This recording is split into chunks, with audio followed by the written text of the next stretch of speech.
आज का रात्रि क्लास है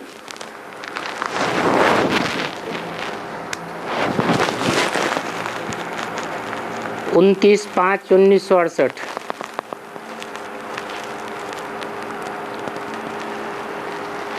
यहाँ सभी बैठे हैं और समझते हैं हम आत्माएं हैं।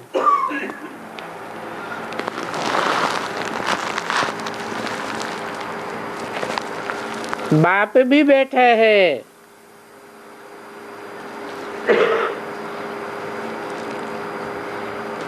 तो आत्माभिमानी हो बैठना इसको कहा जाता है।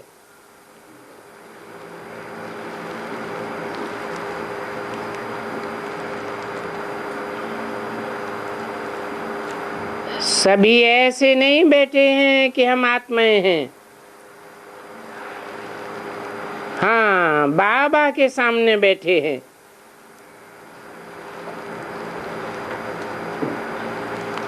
अभी बाबा ने याद दिलाया है तो स्मृति आवेगी, अटेंशन देंगे। ऐसे बहुत हैं जिनकी ख्यालात बाहर भागती रहती है। गोया यहाँ बैठे भी जैसे कान बंद हैं।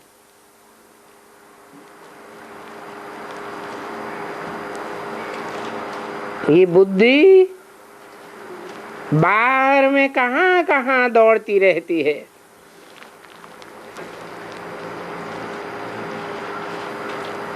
बाप पूछते हैं, बच्चे बाप की याद में बैठे हो?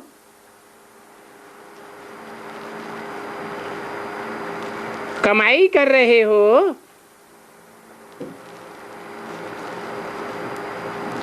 कमाई उनकी होती है जो याद में बैठे हैं।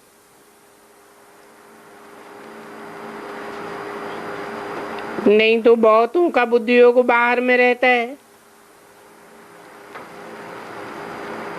तो जैसे वो यात्रा में ही नहीं है, टाइम वेस्ट हो जाता है।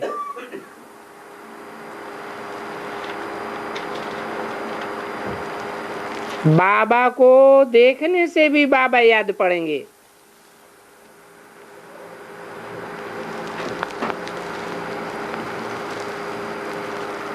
क्योंकि नंबरवार पुरुषार्थ अनुसार तो हैं ही। कोई कोई तो पक्की टेव डाल लेते हैं। उनकी टेव पक्की पड़ जाती है। हम आत्मा हैं, हम देह थोड़े ही हैं। बाप नॉलेजफुल है तो बच्चों में भी नॉलेज ठहरी। अभी वापस जाना है, चक्र पूरा होता है। अभी पुरुषार्थ करना है। बहुत गई, थोड़ी रही, थोड़ी की भी थोड़ी रही। इम्तिहान के दिनों में बहुत ध्यान देते हैं ना। यहाँ भी जब समय नाजुक देखेंगे, आसार देखते रहेंगे तो फिर पुरुषार्थ करने लग पड़ेंगे।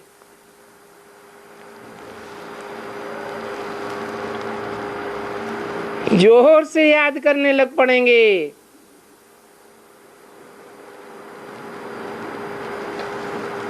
समझने लगेंगे। जोर से पुरुषार्थ नहीं करेंगे तो हम नापास हो जाएंगे।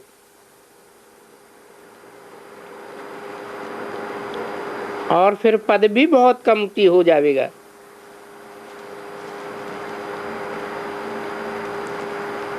यूं तो पुरुषार्थ चलता ही रहता है। देह अभिमान के कारण विघर्म होते रहते हैं। इसका फिर 100 गुना दंड हो जाता है, क्योंकि देह अभिमान में रहने के कारण मेरी निंदा कराते हैं।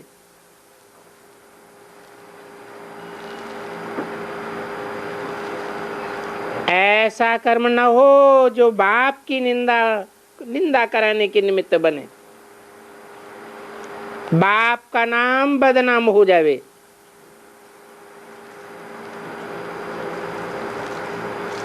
इसलिए गाया जाता है, सदगुरु निंदक ठौर न पावे। उन गुरुओं के पास कौन सी ठौर है,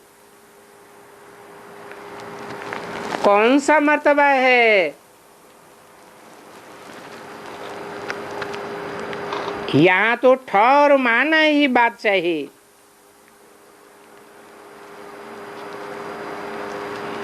पढ़ाने वाला भी बाप है,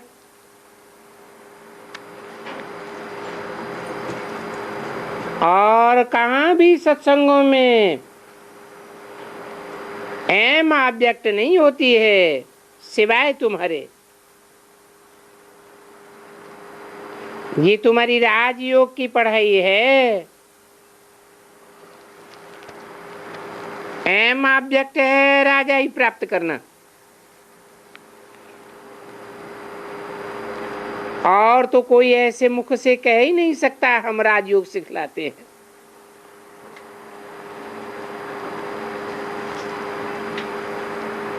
वो तो समझते हैं शांति में ही सुख है, वहां तो सुख की बात ही नहीं और न दुख की बात है। उनको तो शांति ही शांति है। फिर समझा जाता है इनकी तकदीर में ही कम है। किनकी तकदीर की तरफ इशारा किया है? सन्यासियों की तकदीर की तरफ इशारा किया। सबसे तकदीर ऊंची उनकी है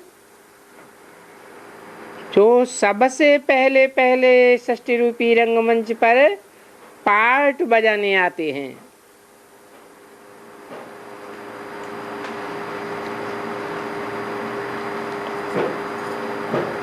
वहां बाप के घर में उनको ये ज्ञान नहीं रहता है।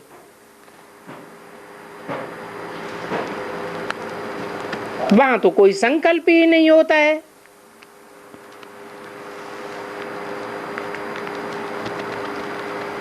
तो बच्चे जानते हैं कि हम सभी परम धाम से अवतार लेते हैं। अवतार लेना माना ऊपर से नीचे उतरना।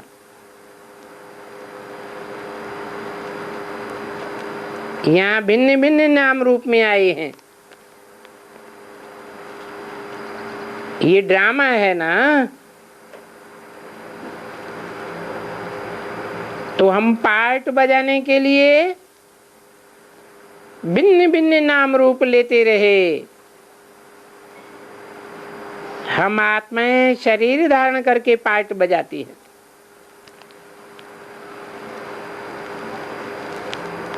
कैसे पार्ट बजाते हैं, क्या क्या पार्ट बजाते हैं, वो सारा राज बाप समझाते हैं।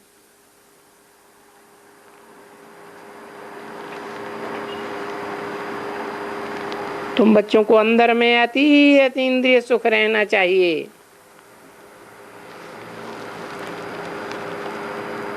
अंदर में खुशी रहती है,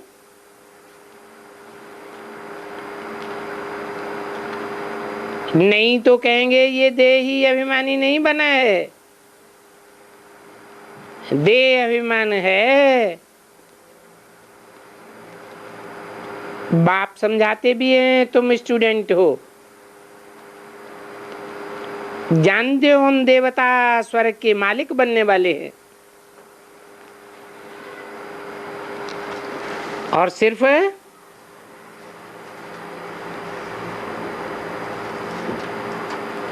कोई एक राज्य के मालिक नहीं, सारे विश्व के मालिक बनने वाले हैं।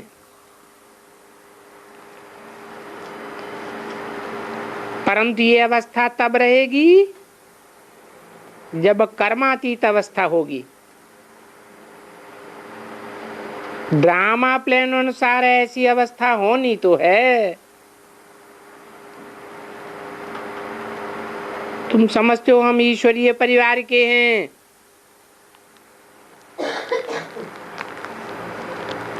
सारी दुनिया के मनुष्य तो ईश्वरीय परिवार के नहीं हैं। फिर कौन से परिवार के हैं?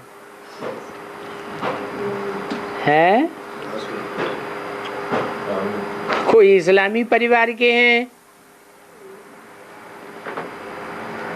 कोई चंद्रवंशी परिवार के हैं, कोई किस परिवार के हैं, कोई किस परिवार के हैं। उन धर्म पिताओं को कोई ईश्वर थोड़े ही कहेंगे। ईश्वर से तुमको विश्व की बादशाही मिलनी है। जो बहुत सर्विस करेंगे उन्हों को ही ऐसा ऊंच पद मिलेगा। नहीं तो हम कम पद पावेंगे, ऐसा अंदर में रहेगा। जो जास्ती सेवा करते हैं, बहुतों का कल्याण करते हैं, तो जरूर ऊंच पद मिलेगा। बाबा ने समझाया ये योग की बैंक यहाँ हो सकती है। बाहर सेंटरों पर ऐसे नहीं कह सकते हैं कि 4 बजे यहाँ उठ करके आना, आ करके निष्ठा में बैठना। नहीं, उन सेंटरों पर रहने वाले भले बैठे। कहाँ बैठे हैं? सेंटर पर रहने वाले भले 4 बजे रात में उठ करके बैठे हैं, परंतु दूसरों को, बाहर से आने वालों को नहीं कह सकते कि यहाँ 4 बजे आकर के बैठो।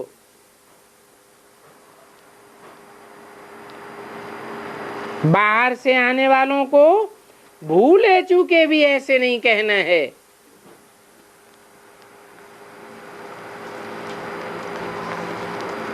क्यों ऐसा कहा है? ऐसा क्यों कहा है? कभी वो हमें से आगे निकल जाए। नहीं, समय बहुत खराब है।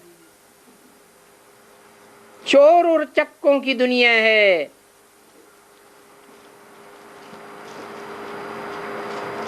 ये यहाँ के लिए ठीक है। कहाँ के लिए हैं? सेंटर के लिए ठीक है कि 4 बजे उठ के आ जाएं। हैं? जहाँ बाबा रहते हैं वहां के लिए ठीक है। क्यों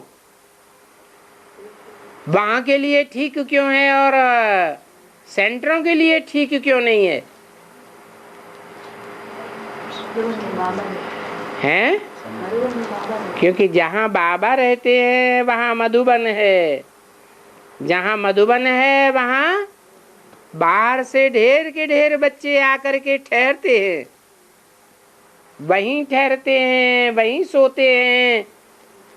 इसलिए उनको कहीं बाहर से आने की बात नहीं है। यहाँ तो तुम घर में ही बैठे हो।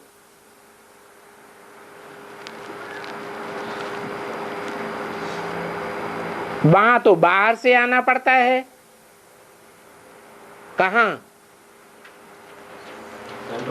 सेंटर में तो बाहर से आना पड़ता है। तो ये बात सिर्फ यहाँ के लिए है। क्या बात है?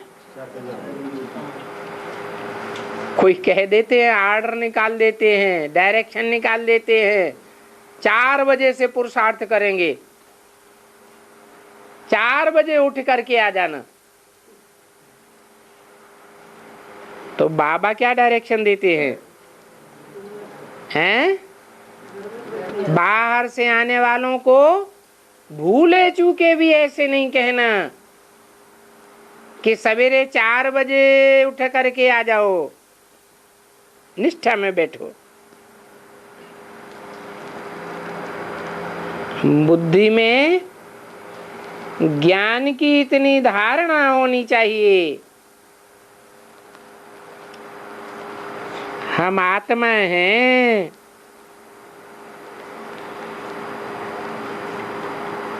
उनका ये अकाल तख्त है।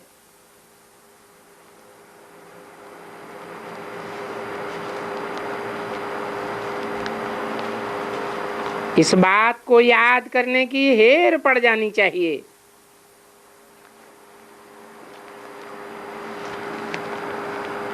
हम आत्मा भाई भाई हैं, भाई भाई से बात करते हैं।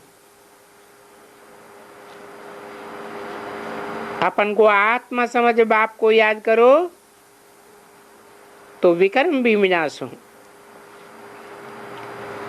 बाप बच्चों को समझाते हैं, जो समझते हैं और समझा सकते हैं वो सर्विस पर भी निकलते हैं। कहते हैं धन दिए धन ना खूटे, ये अविनाशी ज्ञान रतन है। वो भक्ति कल्ट तो अलग है, ज्ञान अलग है। क्यों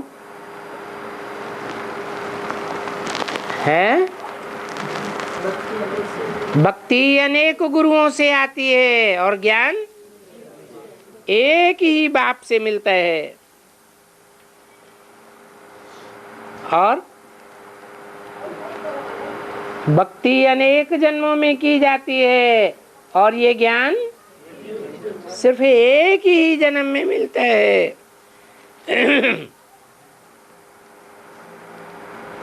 बाप कहते हैं हम तो एक ही बार आता हूं, आकर के सबकी सदगति करता हूं।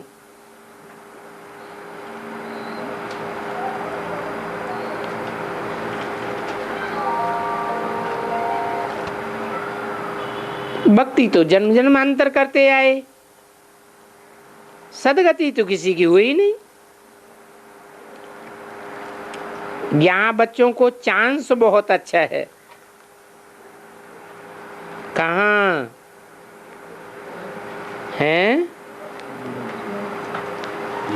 कहाँ? मधुबन में बच्चों को चांस बहुत अच्छा है, डर की बात ही नहीं। यहाँ कोई बंधन नहीं है। दुनिया में तो कितना हंगामा लगा पड़ा है, कितने असुर हैं। यहाँ तो डर की बात ही नहीं। कहाँ?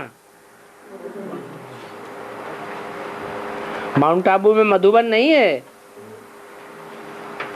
है? हत्याएं करने वाले असुर वहां नहीं है क्या?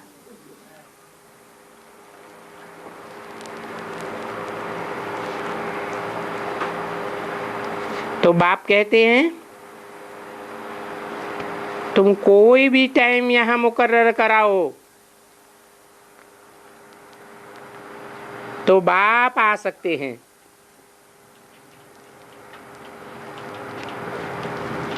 बाप कहते हैं मैं हुक्म का बंदा हूं,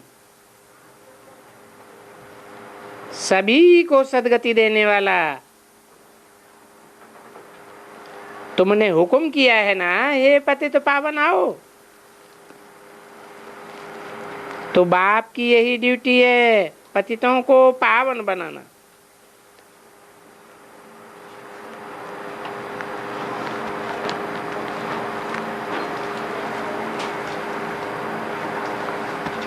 पतितों को पावन बनाने के लिए टाइम मुकर्रर करने की जरूरत है?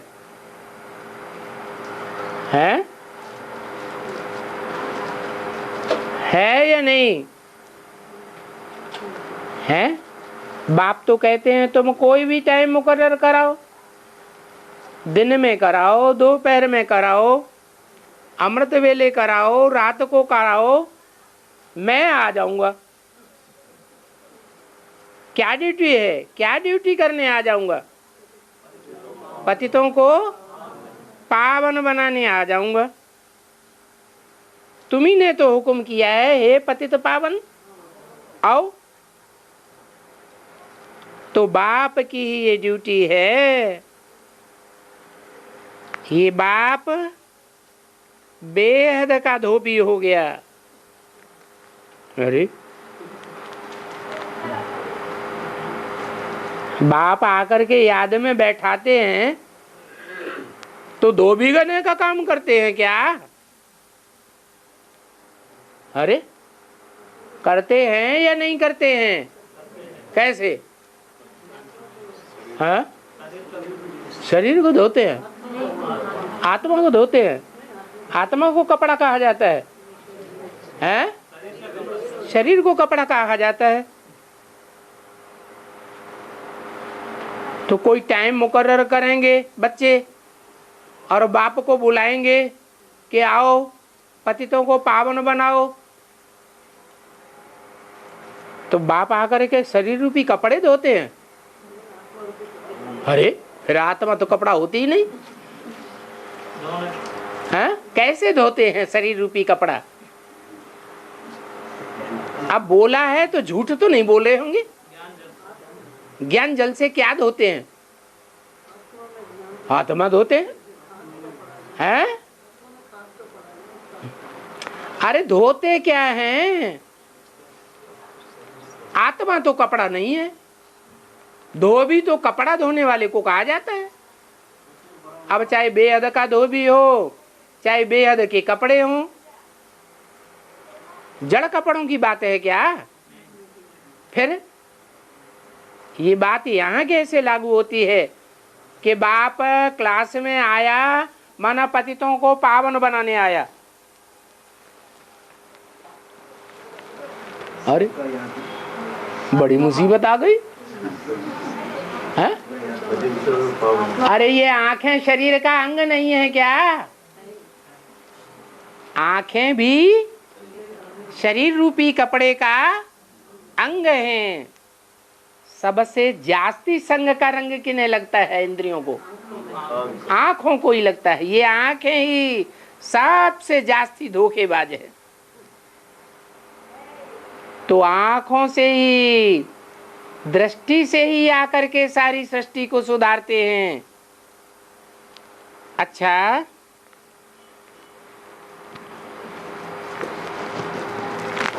बच्चों को गुड नाइट।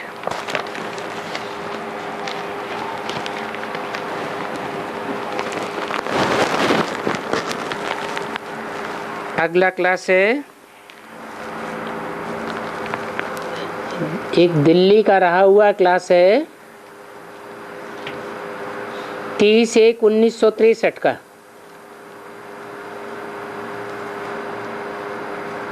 8वें पेज के मध्यार्ध में बोला है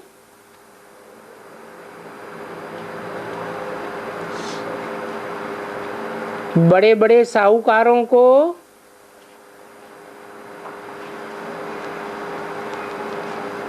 धन का बहुत नशा होता है,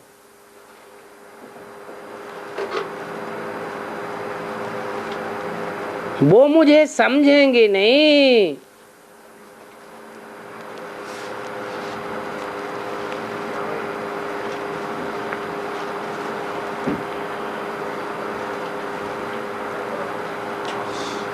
मरने के लिए तो तैयार हो जाते हैं, और तैयार हैं ही एकदम, क्योंकि अब तो सबका अंतिम समय है। वो समझते हैं शरीर छोड़ा तो क्या हुआ,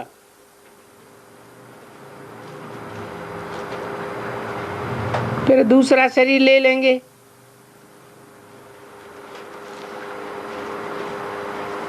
अब देखो, उनमें भी इतना ज्ञान तो है, परंतु उनसे भी जास्ती सबसे फर्स्ट क्लास ज्ञान लड़ाई वालों को होता है। विद्वान आचार्यों में भी इतना ज्ञान नहीं होता है जितना उनमें होता है। किन में? जो युद्ध में युद्ध करने के लिए जाते हैं, वो बेचारे कहने से ही मान लेते हैं कि हाँ हाँ बरोबर हम शरीर छोड़कर जाते हैं। युद्ध करते करते शरीर छोड़ेंगे तो कहाँ चले जाएंगे? कहते हैं हम सीधे स्वर्ग में चले जाएंगे। तो क्यों नहीं उनको रियल ज्ञान मिलना चाहिए? किनको? हैं? जिन्होंने भारत देश की रक्षा के लिए जन्म जन्मांतर, जिन योद्धा ने लड़ाइयां लड़ी हैं,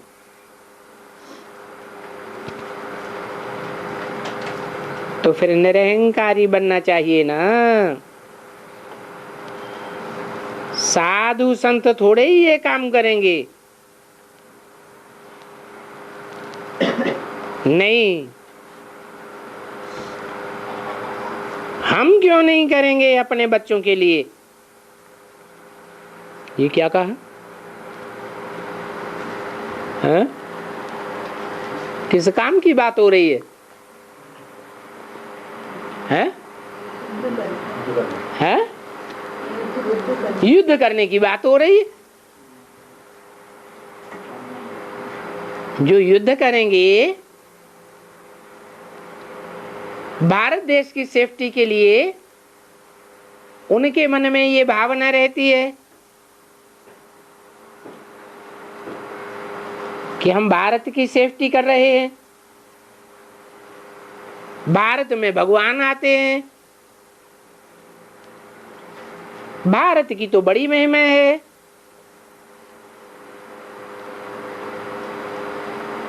और ये काम निरहंकारी करेंगे या अहंकारी करेंगे?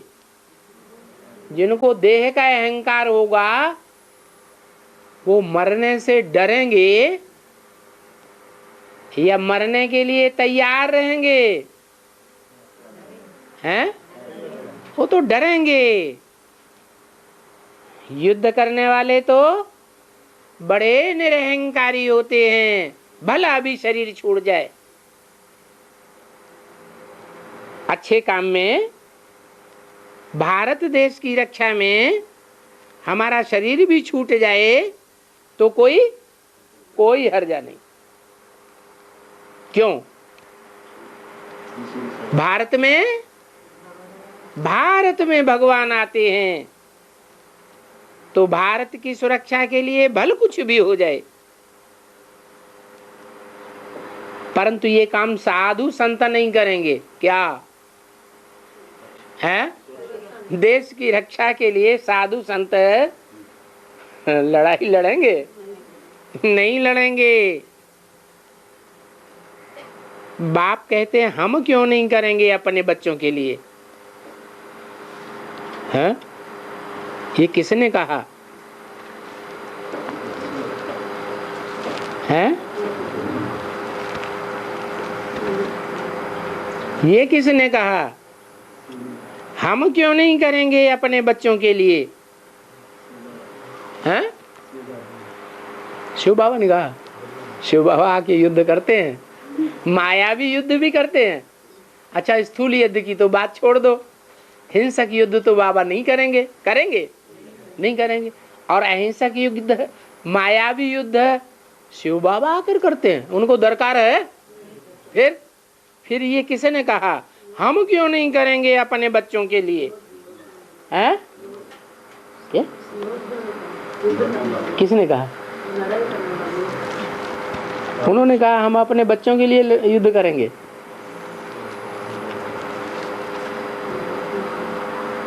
बाप दादा ने कहा। किसने कहा? बाप दादा ने कहा हम क्यों नहीं करेंगे अपने बच्चों के लिए? ये मेरे बच्चे हो गए ना। बाप दादा के बच्चे हो गए तो क्यों नहीं युद्ध करेंगे? कौन से युद्ध की बात है? हैं? अरे हिंसक युद्ध की बात है या मायावी अहिंसक युद्ध की बात है? उनको समझाना बिल्कुल सहज है।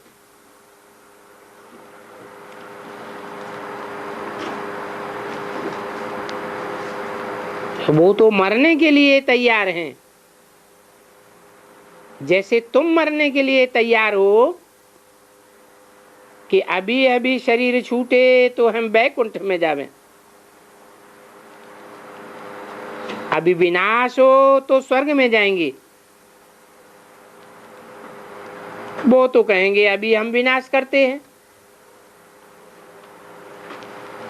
गोली लगी विनाश में हम स्वर्ग में चले जाएंगे। बहुत खुशी से बेचारे लड़ेंगे। उन विचारों की हिम्मत बढ़ जावे और ताकत भी आ जावे, क्योंकि ये तो अभी गवर्नमेंट नहीं जानती है कि किससे लड़ाई होने की है।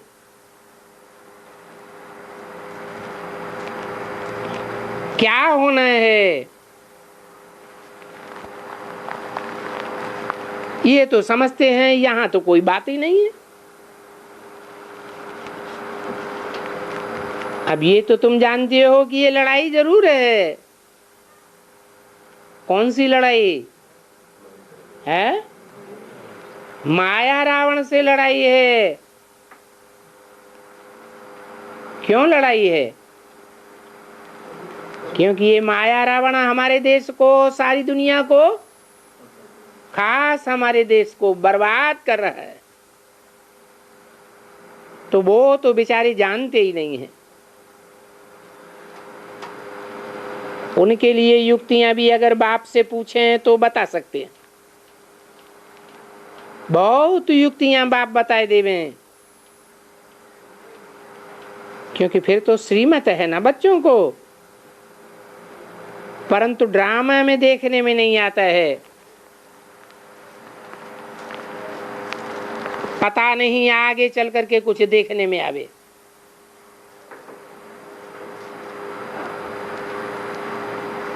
शास्त्रों में ये बात देखने में तो आती है। यादवों और कौरवों की लड़ाई लगी, कौरवों और पांडवों की दुश्मनी थी। अब हमारी दुश्मनी तो कोई से नहीं है।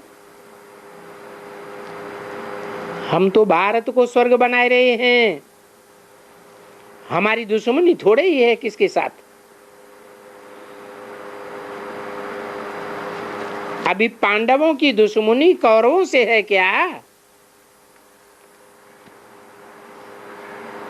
जो पंडा बाप के बच्चे समझते हैं अपन को, उनकी दुश्मनी कौरवों से है क्या? कौरव क्या करत भाई? क्या कहते हैं कौरव? कौन सा रव करते हैं, शोरगुल करते हैं कि हम भारत को स्वर्ग बनाएंगे।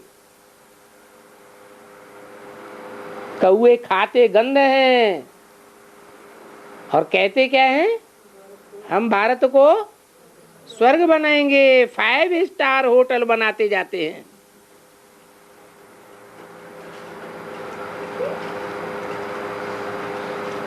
तो क्या हमारी उनसे दुश्मनी है?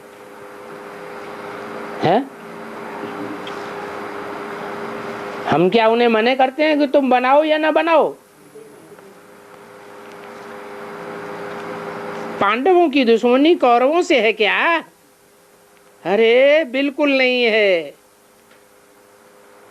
ये प्रजा को, प्रजा राज्य को कौरव राज्य कहा जाता है। हम तो कहते हैं सब स्वर्ग में जावे, परंतु सब तो नहीं जा सकेंगे। स्वर्ग में तो वे ही जाएंगे जो पवित्र बनेंगे। पवित्र बनने बगैर ऐसे थोड़े ही चले जाएंगे। पवित्र बनना है, बात तो सुनना है। जैसे बाबा ने कहा, मन मना भव मध्याजी भव। ये तो भला सुनावे उन लोगों को,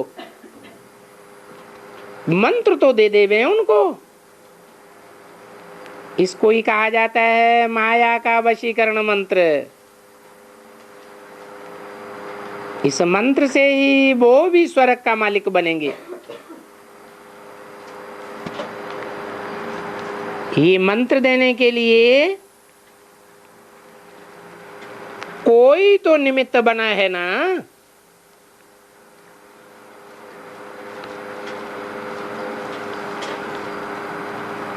कौन निमित्त बना है?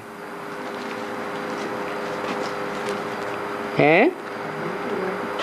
ये मंत्र देने के लिए कौन सा मंत्र? मन मना भव, मेरे मन के संकल्पों में समा जा।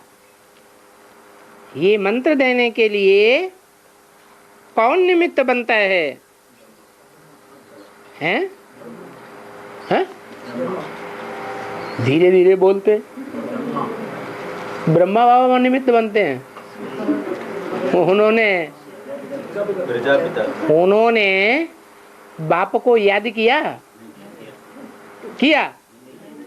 जब खुद ही याद नहीं किया तो दूसरों को मंत्र देने के निमित्त कैसे बनेंगे? पहले तो खुद करे,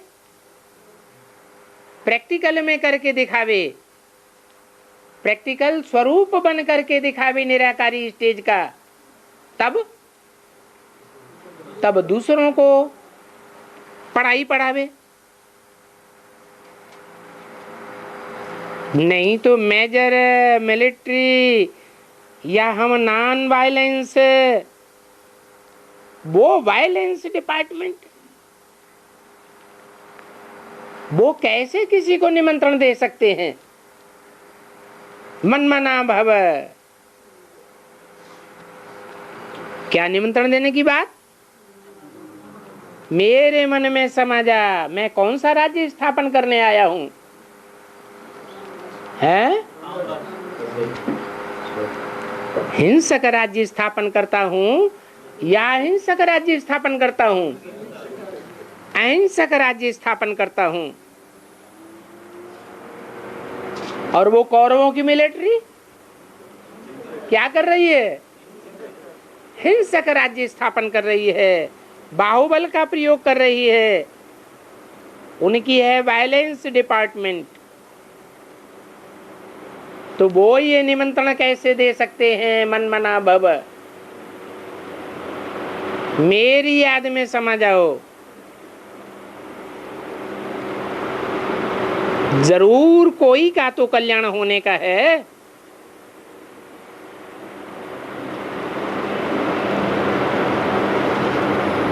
कोई माना? कोई माने कौन है?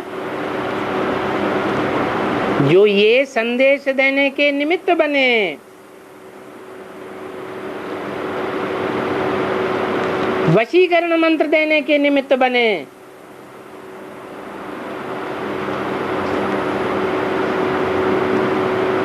एक तो ये इन पर्टिकुलर और एक वो है इन जनरल।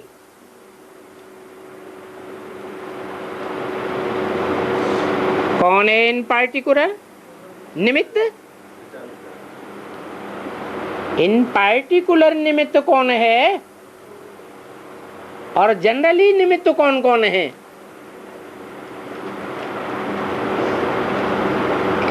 कहते हैं ब्रह्मा की 1000 भुजाएं होती हैं। तो कौन है इन पर्टिकुलर और कौन है जनरल? है भुजाएं हो गई इन जनरल निमित्त, वशीकरण मंत्र देने के लिए, और प्रजापिता ब्रह्मा हुआ इन पर्टिकुलर। अभी समझा?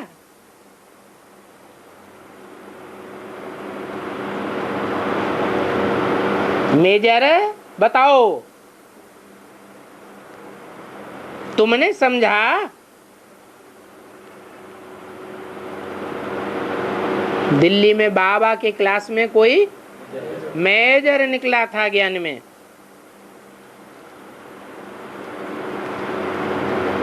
बाबा तो खुद बैठ करके लेक्चर देंगे। बाप दादा शिव बाबा भी कहते हैं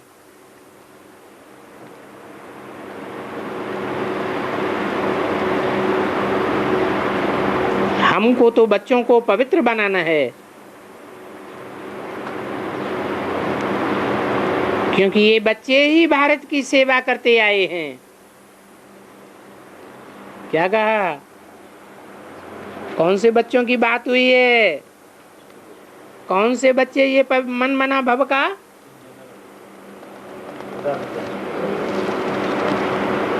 संदेश लेने वाले हैं प्रैक्टिकल में।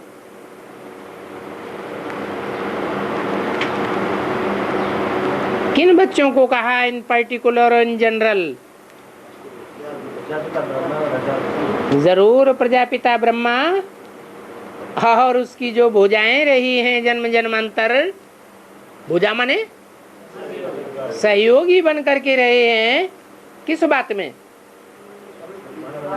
हैं भारत की रक्षा में सहयोगी बनकर रहे हैं। न जानने के कारण उन जन्मों में हिंसक युद्ध लड़ते आए हैं। किसके साथ? हैं उन कौरव संप्रदाय वालों के साथ हिंसक युद्ध तो लड़े हैं ना। लड़ने वालों के अंदर भावना क्या रही? कहाँ जाएंगे? स्वर्ग में जाएंगे। लेकिन गए तो नहीं। तो उनकी भावना की पूर्ति करने के लिए बाप को आना पड़ता है।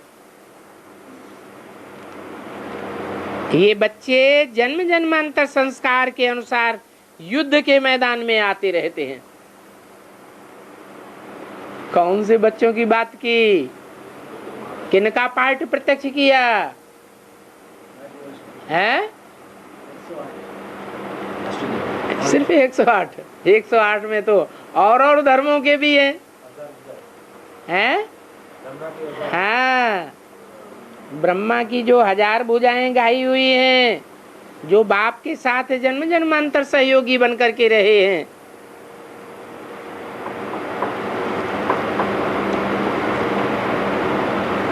जन्म जन्मांतर उनके संस्कार क्या रहे हैं?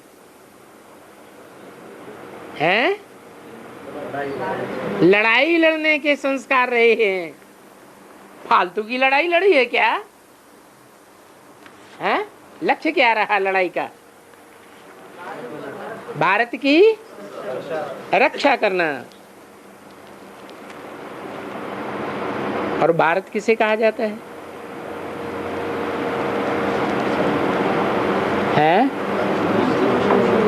जड़ जमीन की रक्षा की जाती है या चैतन्य की रक्षा की जाती है?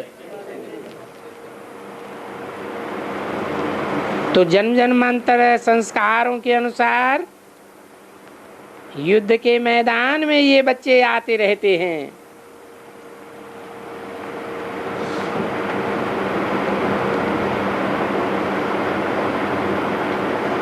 रिकॉर्डिंग चली क्लास में। क्या रिकॉर्डिंग? जिनके मन में नेक इरादे उनकी मुश्किल दूर हटा दे। कहाँ की बात बताई? किनके मन में नेक इरादे थे? हैं? अरे जन्म जन्मांतर किनके मन में नेक इरादे रहे हैं? जो भारत के वासी हैं, भारत के दिल में बसे हुए हैं। उन भारतवासी बच्चों के लिए बोला, उनके नेक इरादे थे कि हम भारत की क्या करें? सुरक्षा करें। परंतु ज्यों ज्यों जैसे जैसे उन्होंने इस इरादे को सफल करने के लिए प्रयत्न किया, उतना ही विदेशियों के और ही जास्ती आक्रमण होते रहे और बरबस उनको क्या करना पड़ा? हिंसक युद्ध करना पड़ा। क्योंकि ये मन मना भव का मंत्र देने वाला तो कोई था ही नहीं, तो मुश्किलें दूर होनी नहीं थी। रास्ता सही अपनाया जन्म जन्मांतर या गलत रास्ता अपनाया? हैं? सही अपनाया। हिंसा से जवाब देना ये सही रास्ता था, हैं? गलत रास्ता अपनाया। ये हिंसा का रास्ता किसने सिखाया? हैं? रावण कौन? क्या बोला मुरली में? क्या जवाब दिया? जरूर ये गुरु लोग जिन्होंने शास्त्रों में ये रास्ता दिखाया कि देवताओं और असुरों की लड़ाई लगी, राम संप्रदाय और रावण संप्रदाय की लड़ाई लगी। कौन सी लड़ाई दिखाई है? हैं? हिंसक युद्ध दिखाई दिए। चलो, हिंसक युद्ध हो या अहिंसक युद्ध हो,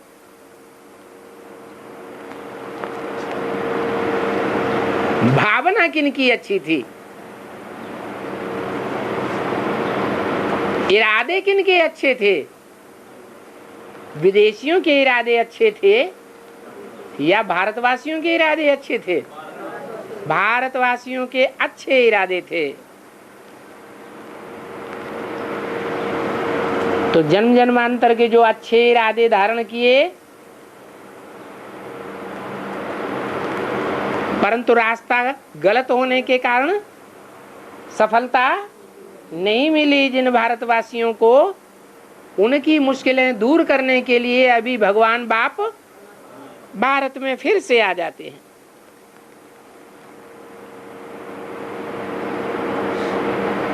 तेरे घर में क्या मुश्किल है? तू तो सबका महाराजा धीराज है।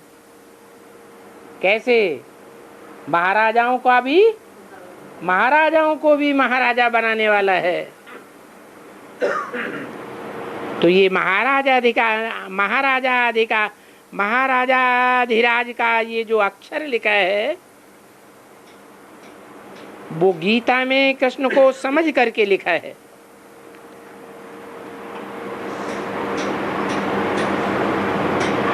क्या महाराजा धीराज उन्होंने किसको समझ लिया है? भक्ति मार्ग में हमने किसको समझ लिया था? कृष्ण को समझ लिया। ये नहीं कहते तू महाराजाओं का भी महाराजा बनाने वाला है। किसको? कृष्ण को ऐसे नहीं कहते कि तू महाराजाओं का महाराजा बनाने वाला भी तू ही महाराजा धीराज है। इसमें वो लाइन नहीं है इस गीत में, क्योंकि बाबा तो राजाओं का राजा बनाते हैं। कृष्ण का जो नाम छोड़ दिया है तो उनका डाल दिया। तू महाराजा महाराजाधिराज, क्योंकि कृष्ण का नाम है।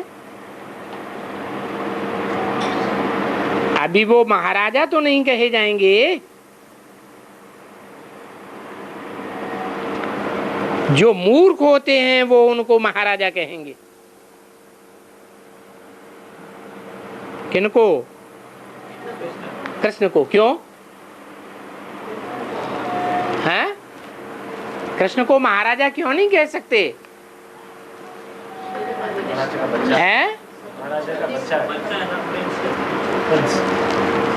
कृष्ण को महाराजा इसलिए नहीं कह सकते कि कृष्ण बहुत से राजाओं के ऊपर अधिकार नहीं किए हुए था।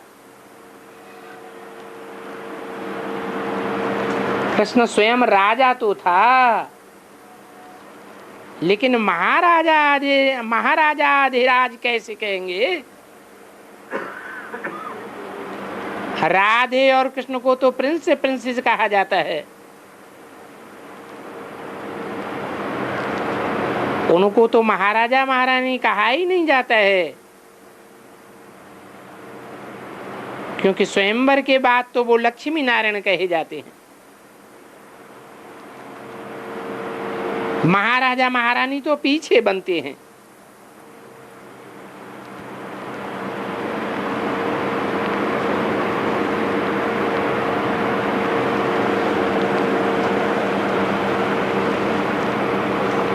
ये भी देखो किसको पता नहीं है। जिनको पता नहीं है उनको बुद्धू कहेंगे ना, बुद्धू लोग ही ठहरे। कितने बड़े बड़े विद्वान पंडित आचार्य हैं, बात मत पूछो। जब आकर के शास्त्रवाद करते हैं तो पता चलता है, लोग समझते हैं ये तो बहुत कुछ जानते हैं।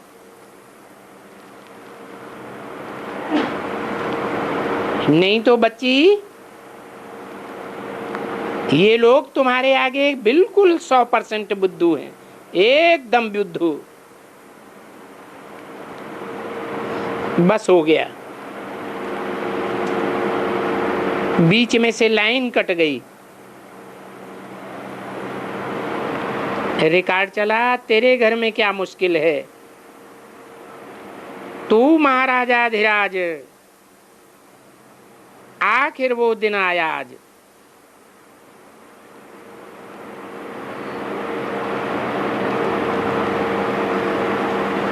सभा में किसी ने कुछ कहा तो बाबा ने कहा उनके लिए भी टाइम दिया जाता है।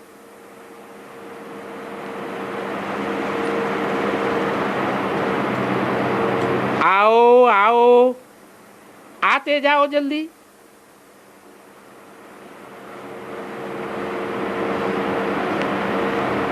उस समय दिल्ली में एक एक सेंटर के हेड्स आए थे।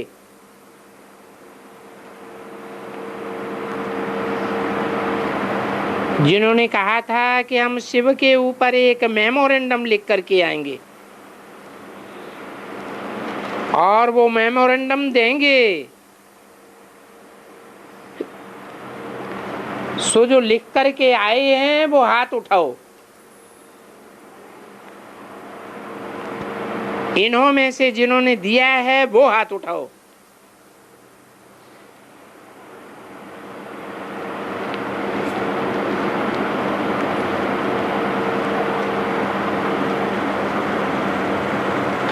तो पता चला कितनों ने लिख कर दिया होगा।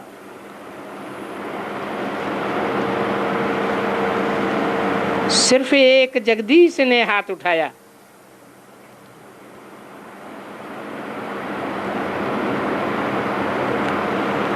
तो जगदीश और बाबा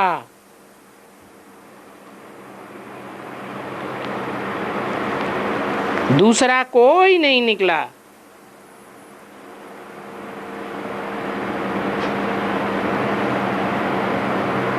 कोई ने कहा श्री वासवा जी। अच्छा, वासवा जी कहाँ है?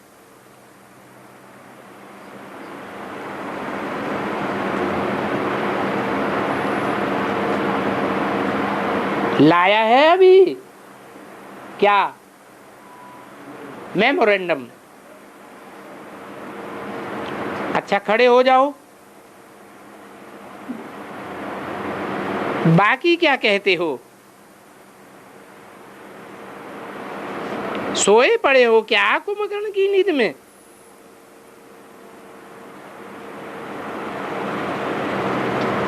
तो कोई ने कहा लिख रहे हैं। अभी तक लिख रहे हैं, आज देना था। तो कोई ने कहा आज शाम को देंगे। अच्छा भाई, शाम को देना, अभी छुट्टी लेते हैं।